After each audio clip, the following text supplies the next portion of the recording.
What's going on, everybody? Josh Koch, along with Denis Silva II, back for another week of the Coach's Corner as we push into the first week of the Texas high school football playoffs. Coach James Williams of those Fort Bend Marshall Buffs and Coach Sean McDowell of those Foster Falcons. As you can see, Coach Williams is in his office getting ready to rock and roll. Coach McDowell is on the road somewhere, hat backwards, full, and he's in full mode right now. Yeah, it's not the official start of off season, but I'm getting after it. I ain't gonna lie. It's good to get away. I bet. So some kind of big news is we of course record this on Mondays. Is the news kind of coming out of the weekend into the week? Is it looks as though Baylor coach or assistant coach Joey McGuire will be hired as the new Texas Tech head football coach. Of course, Joey McGuire, former Texas high school football coach himself, won a few state championships.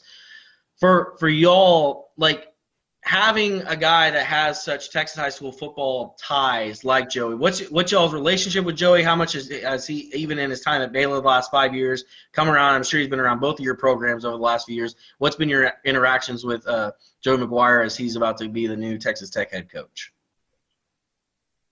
Well, I have a very good relationship with Joey. He's a great guy. First and foremost, great guy. He's very successful high school coach in the state. A lot of people know him. Has a relationship with a lot of coaches. Won 3 state championships himself at Cedar Hill. So that's definitely going to do him well. I'm sure he's going to wrap a fence around the state as much as possible and really hit recruiting hard. He's got that personality. Joy. You like Joy. He's a good guy. But again, he knows how to win, knows how to build relationships. He's a very successful coaching career and moved up the ladder very quickly on the college level. We went up there. So within a year or so, I think he was associate head coach at Baylor when he went to Baylor, and he's just kept it going. So very happy for Joey, especially when it's a high school coach that makes that climb. I always keep track of those guys. Move up to the college level, move up to coordinators, move up to head coaches. I'm definitely happy for him, happy for his family, and we'll be rooting for him. It's going to be good.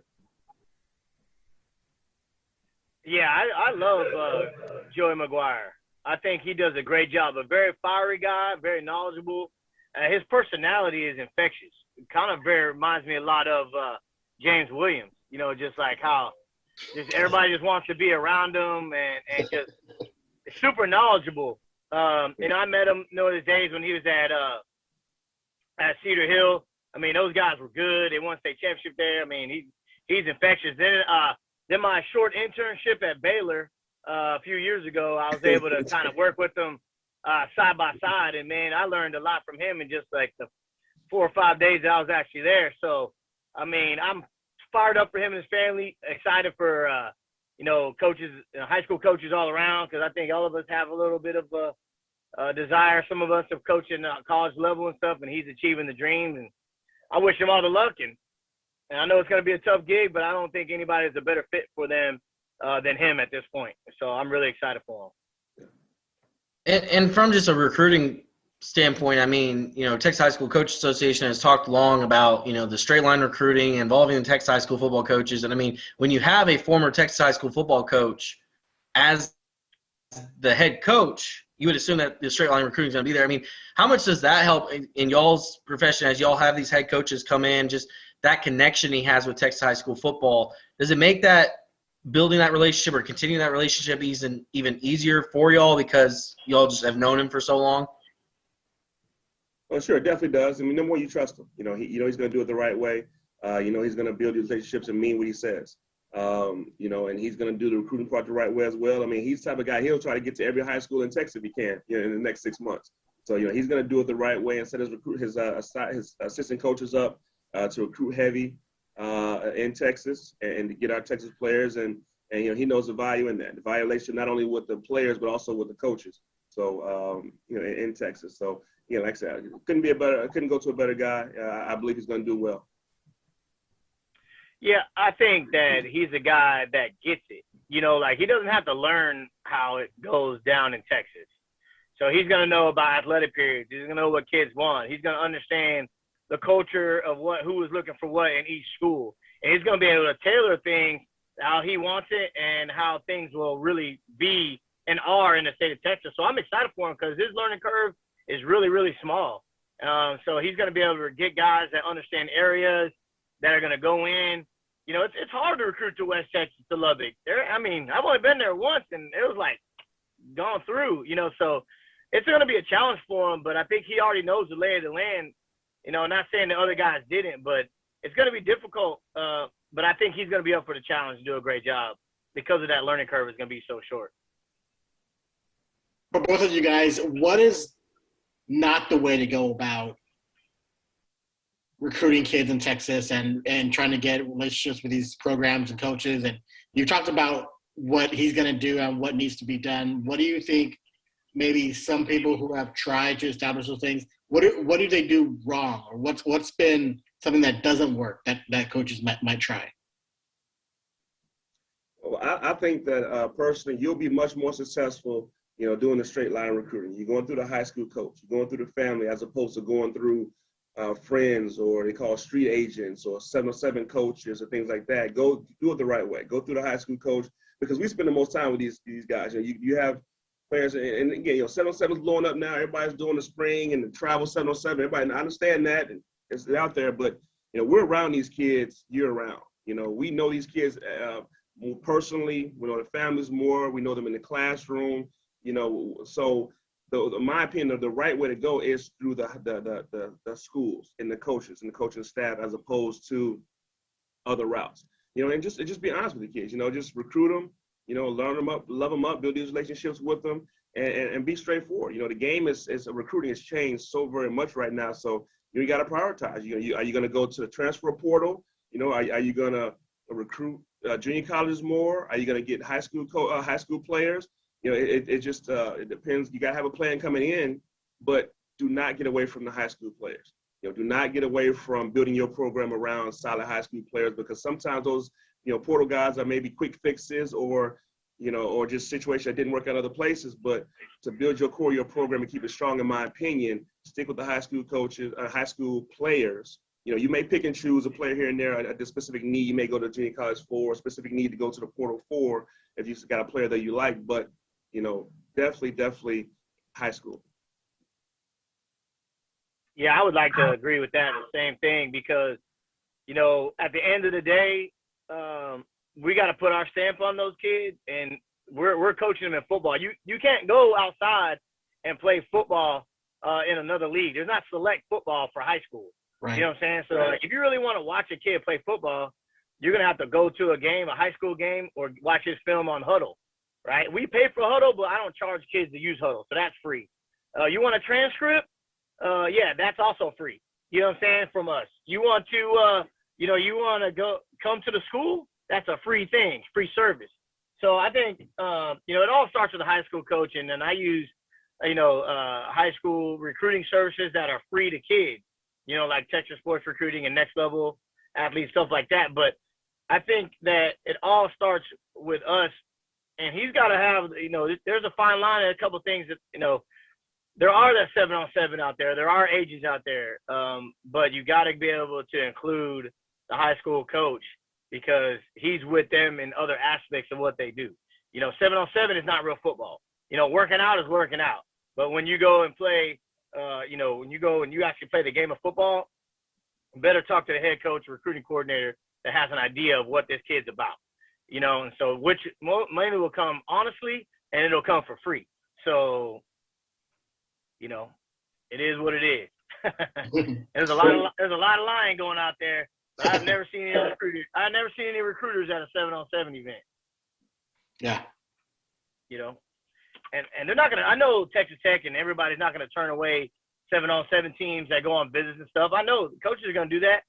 They're gonna do whatever they need to do to keep their job. At the bottom line, right? At the bottom line, it is. I get that. If I'm making $4 million a year, I'm trying to get a kid however I can get them. However, you're gonna get more bang for your buck going through the Texas high school football coach than you are anybody else. Right. That makes sense. There's been a lot of talk about the transfer portal, how much that's affected recruiting and how much that's affected specifically high school players when it comes to recruiting. The noise that's out there about the impact of the portal on recruiting, do you feel like it's accurate, or is it, is it even underselling it, or do you feel like maybe it's even oversold, the impact on the transfer portal on high school players when it comes to recruiting? I'll take this one, James, first. I tell you what, it's going to be a nightmare. It's going to be a nightmare. Texas State signed no high school football players last year. They recruited JUCOs and the transfer portal. Again, these guys aren't keeping their jobs long enough. You know, Texas Tech, Matt Wells. I mean, what is he? 3 years, 4 years at the most? Yeah. I mean, he couldn't even get a full recruiting class in before they fired him. Right. So let's be honest. If I'm making $4 to $5 million a year, I don't have time to grow up an 18-year-old kid sometimes. You know, I need a 22-year-old kid that has already been there, done that. He's not enamored by the lights and the locker rooms and the uniforms. He wants to go in, finish his degree, and play. You know, so I could sell that dream for a year and a half. You know, a season, 2 seasons, rather than waiting for a high school kid to come on. It's gonna be a problem, and I feel like it's gonna be a problem for I'm not saying for the elite kids, the 4 or 5 stars, the kids that are already getting offers and stuff. I'm talking about the quote unquote 3 stars and down, like those guys that are getting. You have to compete now with kids that are 3, 4 years older than you, and they're immediately eligible. So like, it's going to be a problem for high school students, I believe. Now it's going to be great for the FB or the FCS and the D2s and the stuff like that. I mean, I had a college coach come last fall and actually recruit to the transfer portal. I said, hey, you can come to my school, play for a year, do well, and then you can enter the transfer portal and you see what happens. I'm like, are you kidding me? Right? Yeah. Like, and so, I mean, it's a problem. And I really feel like we're going to feel the brunt of it starting this year, because I think JUCO's got it last year, and now it's coming down to high school because nobody wants to take the patience or the time to actually develop and recruit a high school kid. Now, they're going to do their due diligence and all that, but I promise you it's already happening where they're offering high school kids, but they're also looking at that portal and they're saying, hey, I could take a 3 for 2 kid or a 2 for 3 kid from the transfer portal, or take a graduate transfer and not have to take a high school kid. I'm telling you, it's happening. It's already happening. It's going to be a mess, man. It's going to be a mess. And it's going to be our fault. Ain't that right, James? Always our fault. Yeah, but it's all good. With the money that comes into college football, is the more money you give, the less patience they have. You know, they want you to win now. They want you to get that thing done. I mean, LSU, Ed Orgeron, I mean, he won a national championship 2 years ago, and now he's out of a job. You know, and I give kudos to him, because I'll tell you a quick story. Last week, one of the assistant coaches from LSU called me and, congratulated us on the season. And then Coach Orgeron jumped on the phone and said, hey, congratulations to you. He was still recruiting for LSU. He was still speaking good for LSU, knowing he's not going to be there next year as that coach. He was still talking to LSU and speaking good and wanting to recruit our players. So I mean, I commend him for that. That's a class act right there. But the more money there is, the less patience they have. So you look. I saw over the weekend a deal on ESPN about the coach from Michigan State. He has a full-time staff member who checks the portal. That's his job. You are the transfer portal, and they are checking it and refreshing every 15 minutes and looking for guys. He rebuilt his whole team this year. They've had a lot of success this year, but he rebuilt it off the transfer portal, and so not the high school kids, it's the transfer portal. So with this portal and now free agency, it is really going to be, like Sean said, it's going to be a ripple effect. It's going to come downhill. It's going to affect that. It's going to be, I don't know what the drop-off is going to be, but you're looking at a third of the kids who would normally get scholarships on a high school level aren't going to get those opportunities anymore, because they're going to get them from the portal. Right. So, like I said, the game of college football just changed so much. Not even just talking about the portal, but you talk about the NLI, getting paid sponsorships. The recruiting speech now is, a coach who comes in the office and say, hey, we can help get you these sponsorships. Or, hey, coach, do you have any former players who might be going in the transfer portal? It's like they're recruiting from our past years while they're recruiting for our current players already. So, I mean, it's really changed a lot. That's crazy. Hey, it's already happened to us at Foster. It's already happened to us. Like Justice Oluwasun, who was at UNLV. He was there for 2.5 years. He just entered the transfer portal last spring and now started at University of Miami, the U. So he went from UNLV to the U. And I think he's going to be a guy that probably has a chance to go on to the next level as an NFL. But, man, it's already happening. What James says is true. Coach Cosgrove from Texas Tech was at our place last week. Yes. You know, he said, I'm recruiting for Texas Tech and the next job I go to. You know what I mean? So, yeah, I mean, it's going to be amazing, and I'm here for it, but I'm also really nervous for our kids because they're going to have to want to go to a D2 or a D3 school and go from there. Like, so lower level schools are going to get better, but the average high school kid, I don't know, man. It might be over for you, you know, or you got to really want to go somewhere. Yeah. You also think about the guys in the portal who go in the portal expecting to find another home, you know, and they don't find one. Yeah. You know, I don't know the exact percentage on that, but you may have 50% or more of people who will have scholarships. They're playing Division I football, could be Power 5 football, and go into the portal thinking they're going to find a home someplace else and never come out. Lose their scholarship and never come out. And that's happened to a lot of kids, student athletes.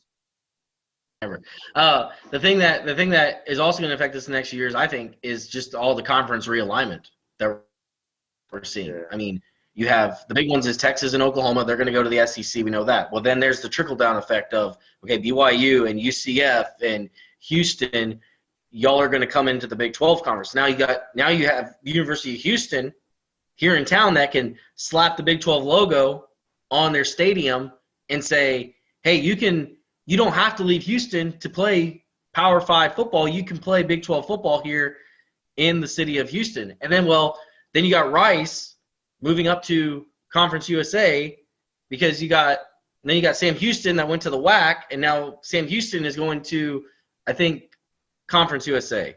Or no, Rice is going to the American. Right. Yeah. And then I can't keep it straight, but all this movement is happening, and I think that affects it too because now a U of H coach can come in and say, hey, come play here. A Sam Houston coach can come in and say, hey, we're going to Conference USA.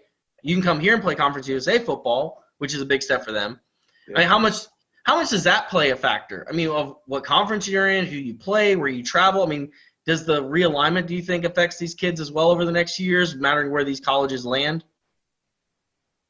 I'll say quickly with that one. You know, the kids they have bigger is better in their head. So everybody wants to go Power 5. You know, and then you know, if you can't get Power 5, Group 5. So you know, with Sam Houston moving up, that's going to definitely help them in recruiting. And obviously they're playing against, you know, a little tougher competition, so they'll definitely have an effect on that. But, you know, the kids' eyes are always what's bigger. And so, you know, Houston, you know, they're going to play, you know, in the Big 12 now. And they're going to, like you said, they're going to be able to try to get that fence around Houston and say, hey, come play Power 5 ball. You can do it right here in town. Whereas I don't think Rice is doing it, moving up to a Power 5. So Houston has that over Rice now. Yeah, and I think too is like there was 170 something Division I football players in Houston alone last year or something that signed. It's just going to be more attractive for our elite type players to stay in the state of Texas because, you know, you still got Oklahoma out there, whereas like 60% of their roster is Texas kids, right? I mean, you still got LSU that comes in. You got the big dogs still come in. So it's just going to be really tough, you know, to get those kids to leave Texas, which is awesome, by the way, because we don't want them to leave Texas. But it allows them to find their actually perfect fit, you know, because there's only so many of them, but we got a lot of them. And it's great for kids. I'm just really worried about everything that goes along with it to get there, you know, because, you know, I tell you this, Sam Houston has always recruited the FBS kids anyway. So that's not going to change it. Houston has always recruited the kids that could have LSU offers and Ohio State offers anyway. So they just got to land them. That's the big deal. They can't just offer them. They got to land them. So it's gonna up their recruiting department really, really strong. Like they got to be on it and they can't miss. You know, so it's going to be interesting. Well, it'll be a lot of fun. That was a lot of college football talk, coaching hires, recruiting, all the fun stuff. Well, let's get to America's favorite part of the show now, the Pick'em. So the regular season is now over for Pick'em. It's officially over. It ended this past week. The final rankings as they stand. Coming in fourth place, me, your gracious host, 40-16 on the year. Right in front of me, Denis Silva II, 42-14 on the year. And then they fought it out all season long. But James Williams goes 3-2 last week. I took some 43-13. And Sean McDowell, how about this? 5-0 for the final week. He finishes 46-10 in the Pick'em. Sean McDowell, your regular season champion of Coach's Corner Pick'em. Man, I appreciate it, man. I just want to be able to thank you guys for allowing me this opportunity. I'm blessed to receive this award. I mean, it's a lot of hard work. And hey, you know what? I would much rather be in the playoffs than be 10-46 on this daggone Pick'em. I can promise you that, you know. And so, but it's all good, man. I appreciate it. It's been fun. Hey, better lucky than good sometimes, you know. Better lucky than good. Well, we're going to test the luck now because we go into the playoff version of Pick'em. So we'll still do the same thing, 5 games a week, and then it'll wear down to the state championship games in December. And so we'll start this week with a few fun games. So Manville is into the playoffs. They take on Beaumont United in the opening round. Interesting, Houston versus Southeast Texas. Manville, of course, coming out of that Hightower district. That was just fun to watch all season long. Manville versus Beaumont United. Who wins that one? Well, let me take this one first because it was not fun to watch all season long because I was in that district. No, actually, it was fun to watch. It was fun to watch, and I appreciate that. And since I'm an expert sort of on Manville, I don't even think this is going to be a game. I think they're just going to roll right over these guys. I'm not, I don't know nothing about Beaumont United, and hey, they made the playoffs. We didn't, but I don't see anybody stopping Manville until they play Paytown again, like round 4. So I'm going with Manville in a blowout. All right. Since you're the winner, smart man's got to follow the winner. I'm going to go with Manville just because you said it. Just because you said Manville. I agree 100%. Manville's a great team this year. They're getting some things on offense figured out. They beat a very good Payto team. That was very impressive a couple weeks ago. So I'm going to roll with Manville for sure. Yeah, I'm going to go with Manville as well. I think they've had a dynamic year, and that was a tough district. I mean, that Coach McDowell was in. And Coach, would you say that's the toughest district in that classification, 5AD1? Yeah, no doubt. No doubt. Other than the Dripping Springs and Georgetown one up there, I mean, our district, you had basically 6 teams fighting for 4 spots. Really 5 teams when it came down to it. Anybody could have beat anyone on any given day. We unfortunately didn't, but, it was awesome to be every week to see how it all went down, so I'm proud of it. I'm glad it's over, and I'm ready for a new one that's real life. Yes, so I got Manville. I think that's across the board. Manville should win this one pretty easily. Yeah, and I'll join the club. I'll go Manville as well. I think they beat Beaumont United. Beaumont United had some weird losses throughout the year, just coming out of that Baytown Sterling Goose Creek Memorial District. So I'm going to go Manville in this one. Next one is Pearland Dawson takes on Clear Falls. Clear Falls made a kind of a historic run last year. This is an interesting matchup because Pearland Dawson looks like a team put together to make a run this year. Who is out after this week? Is Pearland Dawson moving on or Clear Falls moving on? I think this will be a good one. Making that run by Clear Falls last year to the 4th round, it's got held the momentum coming into the season. They've had a good season, and they're poised to do it again. I like their systems. I like what they're doing, especially on defense. Dawson's so athletic as well, and they played a great game against Dawson this past week. I picked Dawson, ended up losing that one, but that was a great game against Pearland, another tough team. So, this is a tough one. It can go either way, but I'm going to go ahead and go with Dawson with this one. Yeah, I'm thinking strength of schedule for Dawson is going to play into this. Not saying that Clear Falls doesn't do a good job or have quality teams to play against, but it's tough in that district that Dawson's coming out of. I like what they do. I think they're going to be ready. They're playoff heavy. It's tradition for them to be in the playoffs. Clear Falls had a great year last year, but I'm thinking Dawson on this one as well. I'm going Clear Falls. I didn't realize these two teams played each other in the opener, and Clear Falls won 31-7. So I don't know what the deal is there. Neither did we. Come on, man. That's called insider information right there, man. Well, I'll tell you this, though. Hey, I'll tell you, it's hard to be somebody twice. It's hard to be somebody twice. Fair. That's completely fair. But yeah, I'm gonna go Clear Falls just to be different, if anything else, other than that too. But I know Dawson's got a chance to really make a run in this thing if they have everything together. But I'm gonna go Clear Falls. Like they said, it's hard to beat someone twice. Katie knows about that. Playing North Shore a couple years ago, won the opener, lost in the playoffs. None of these teams are North Shore. Oh, okay. I'm going to go Pearland Dawson. I think the quarterback has developed. I think the run game, I think Pearland Dawson wins this game, even though they lost by, 24 in the first opener. I think, I'm going to go Pearland Dawson. I might have to eat some crow here in a week, but, I'll eat it. I'll go Pearland Dawson. Next one, this one's going to be fun. Cinco Ranch takes on Fort Bend Bush. Kind of a little bit of a toss-up over there. Fort Bend ISD taking on Katy ISD. Who wins this one, Fort Bend Bush or Cinco Ranch? Hey, I'll take this one because I know which one James is going to go with. Because I know he's got to, man. He's got to sit in the office with that guy. Hey, I love Alan Alda. That's my dog. I'm a former Bush Bronco. But Cinco Ranch has improved dramatically. I tell you what, that quarterback they have could be the player of the year next year. Like, he is freaking special. And I think they got a little bit of magic.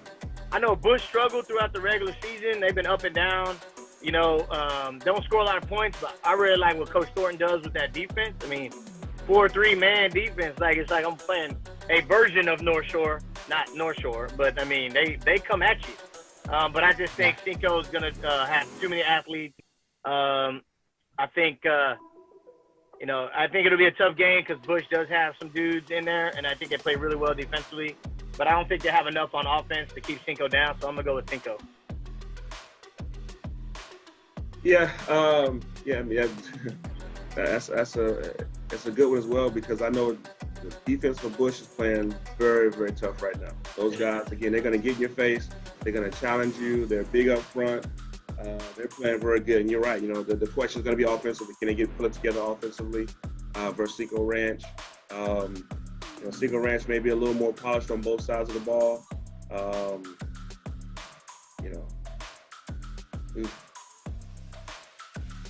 I think for this one, I'll go with Cinco Ranch just because, again, the questions Bush is going to have on offense.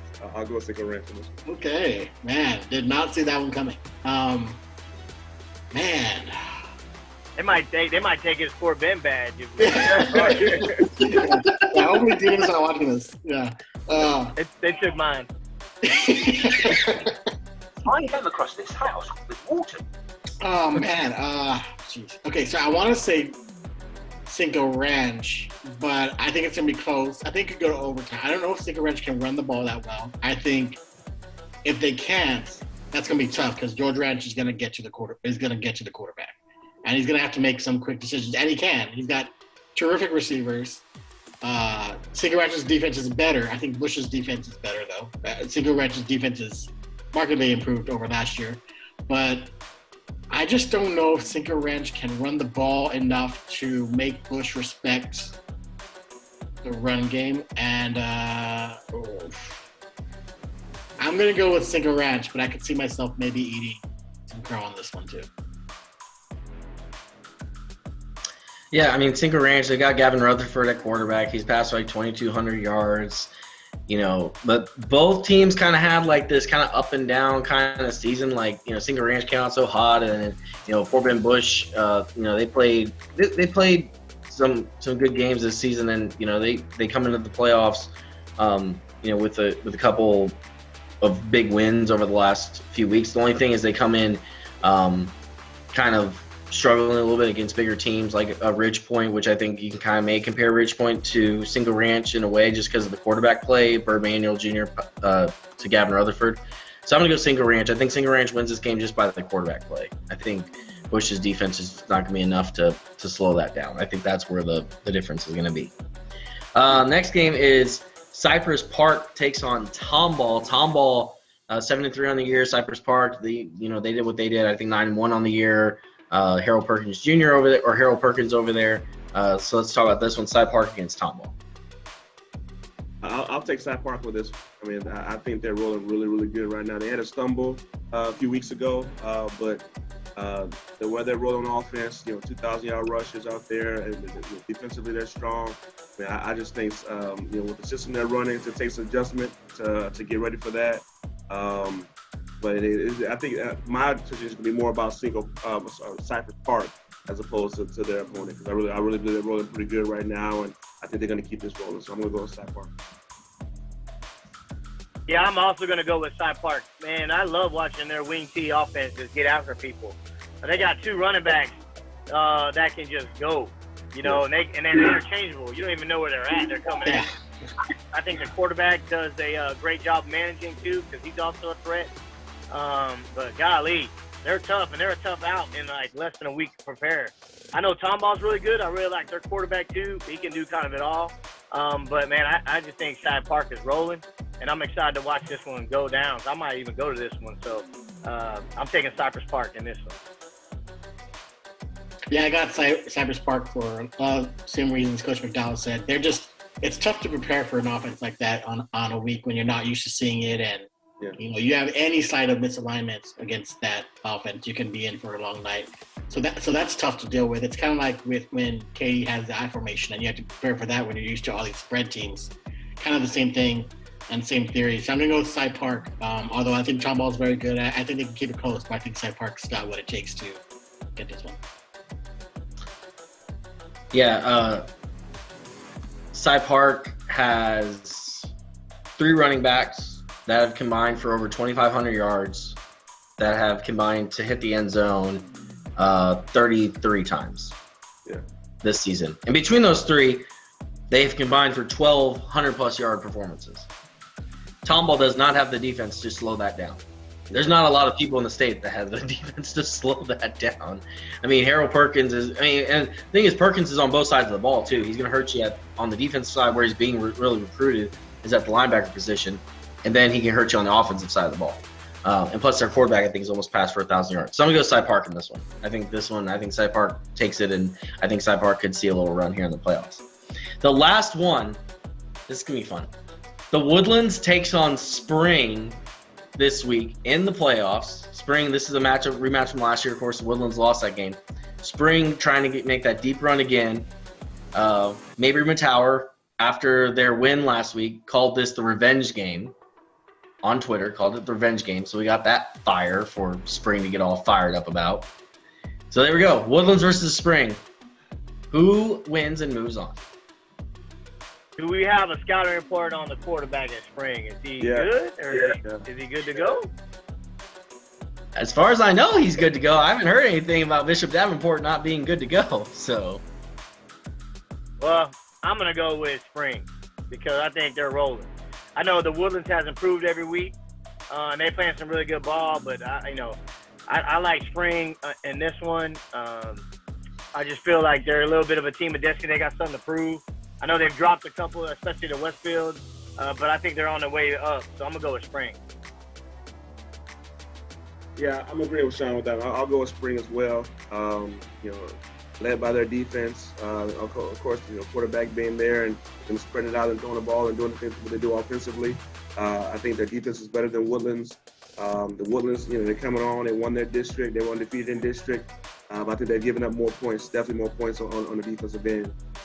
So I'll go with Spring. Just again, it's playoff time, so we're definitely got to favor more on defense. That's why my Bush pick might not have been the smartest pick, but we'll lean more on Spring's defense with this one.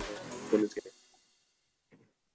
Yeah, I completely agree about Spring's defense. I think that's key. I also think Davenport's really electric. I think he's probably going to be the best player on the field. And when you add that, what he can do offensively with that defense, I think that's a pretty potent combination of complementary football, and I think Spring gets this one.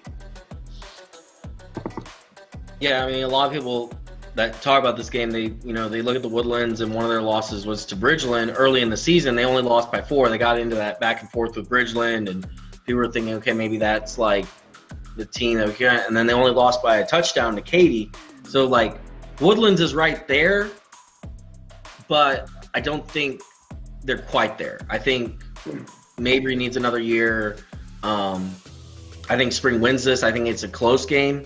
I think Spring is going to win it, but I think the Woodlands will keep it close. But at the end, I think Spring is just too much. They got too many offensive weapons. There's too many wide receivers he can get the ball around to. And then plus you have to keep a spy on Davenport at all times because he can take off with the ball. And plus I think their defense is better than the Woodlands. So Woodlands wants to get up to this game. I think they'll make it close, but also maybe Matauer calling it the revenge game after last week probably wasn't the best thing for him to do because that's being replayed over and over and over in the Spring locker room all week long. So sometimes that's why coaches don't like those post-game interviews because they become viral videos that end up getting played over and over and over in the locker room leading up to a game. So I'm going to go Spring in this one. All right, well, that'll do it for us this week. That's the Pick'ems. We crowned Coach McDowell the champion of the regular season. Now we'll see if he can win the playoff championship. Hold on, say that again. I didn't hear what you said. Say that again. Oh, yeah. We'll make it official. The 2021 Coach's Corner Pick'em champion is Coach Sean McDowell. I feel like by next week's show, he's going to go out and get himself one of those like WWE wrestling belts and get it custom made, and he's going to have it on his shoulder. Nah, it's going to be a ring, man. I'm getting a ring size today. I'm getting a ring size. That thing's going to be huge, man. Like that big. Like a banquet ring. You should get a banner on the bottom of your screen. Put a banner up there, champion. Yeah. Matter of fact, instead of Sean McDowell, it's going to say champion next time. Maybe when you edit it, just make sure you put a little graphic behind that right here.